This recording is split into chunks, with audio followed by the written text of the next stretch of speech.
Bismillahirrahmanirrahim. Assalamualaikum warahmatullahi wabarakatuh. Perkenalkan, nama saya Iman Sikotul Mansur. Saya berasal dari Kabupaten Tasikmalaya. Tempat tanggal lahir Tasikmalaya 3 Januari 1992. Saya merupakan lulusan dari S1 Manajemen Bisnis Universitas Padjadjaran, tepatnya angkatan 2010. Adapun motivasi saya mengikuti seleksi pendampingan OPOP 2021 ini, saya ingin menjadi bagian dari perkembangan atau kemajuan pesantren-pesantren yang berada di Kabupaten Tasikmalaya khususnya, umumnya yang berada di Provinsi Jawa Barat. Karena saya menyadari bahwa pesantren ini merupakan salah satu elemen yang bisa membangkitkan perekonomian di daerah khususnya ya. Umumnya mungkin bisa cakupannya nasional jika memang pengelolaannya dikelola secara baik dan efisien ya. Adapun value yang bisa saya tawarkan untuk pendampingan OPOP 2021 ini, yang pertama, secara basic keilmuan, saya merupakan lulusan di manajemen bisnis, sehingga kecil atau besarnya saya menguasai teori-teori manajemen bisnis. Selanjutnya, dari segi pengalaman, saya sudah berkecimpung di dunia usaha, khususnya dari sejak saya duduk di bangku kuliah. Adapun bidang-bidang yang pernah saya jalani yaitu di bidang kuliner, di bidang jasa, maupun di bidang home industry, khususnya industri kerajinan yang masih saya jalani sampai saat ini. Yang ketiga, saya juga aktif berorganisasi dan mengikuti pelatihan baik yang diselenggarakan oleh dinas-dinas terkait maupun yang diselenggarakan oleh swasta. Salah satunya saya merupakan alumni dari Wirausahawan Baru Jawa Barat angkatan pertama tahun 2014 yang diselenggarakan oleh Dinas Perindustrian dan Perdagangan. Yang keempat, saya tinggal di lingkungan pesantren sehingga sudah terbiasa dengan pola hidup di lingkungan pesantren tersebut, sehingga memudahkan saya untuk bisa beradaptasi dan berkomunikasi dengan peserta-peserta OPOP 2021 ini.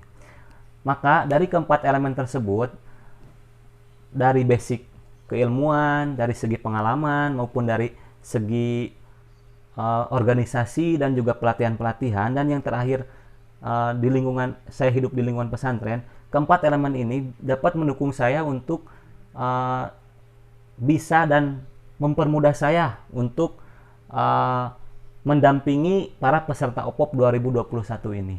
Baik, sedikit saya mengupas tentang bisnis model kanvas ya, yang terdiri dari 9 elemen yang terdapat di dalamnya. Baik, nomor satu itu segmentasi pasar. Kita menentukan segmen pasar yang hendak kita tuju. Selanjutnya yang kedua ada value proportion atau proporsi nilai konsumen. Jadi apa keunggulan produk kita dibanding dengan produk pesaing, sehingga konsumen itu lebih condong memilih produk kita. Otomatis kita memberikan value tambahan atau manfaat-manfaat tambahan yang dapat konsumen rasakan dan nikmati gitu. Selanjutnya yang ketiga ada channel atau saluran distribusi. Saluran distribusi ini bagaimana kita menentukan pemasaran produk kita, apakah kita cukup mau B2B saja, business to business, ataupun kita melalui channel saluran B2C, business to consumer ya. 4 itu ada sumber pendapatan ya. Sumber pendapatan ini yang paling penting otomatis dari penjualan produk kita. Jadi bagaimana kita mengelola sistem penjualan kita supaya bisa menghasilkan profit yang maksimal ya. Yang kelima ada sumber daya. Jadi kita bisa memaksimalkan sumber daya yang kita miliki ya, bisa dari bahan bakunya, terus dari sumber daya manusianya itu sendiri, dan proses operasionalnya. Keenam yaitu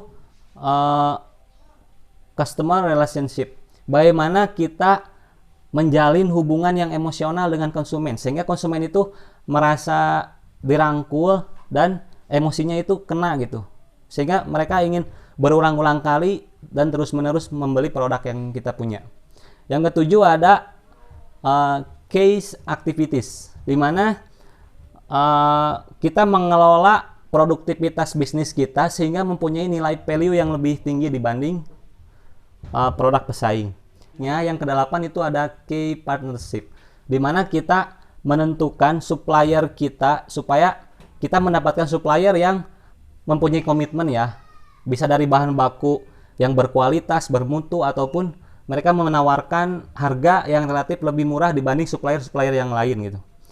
Dan yang terakhir yang tidak kalah pentingnya itu ada struktur biaya, di mana kita mengelola pembiayaan bisnis kita menekan resiko-resiko kerugian yang bisa timbul dari bisnis yang kita kelola, sehingga bisa menciptakan keuntungan yang maksimal ataupun keuntungan yang kita harapkan ya.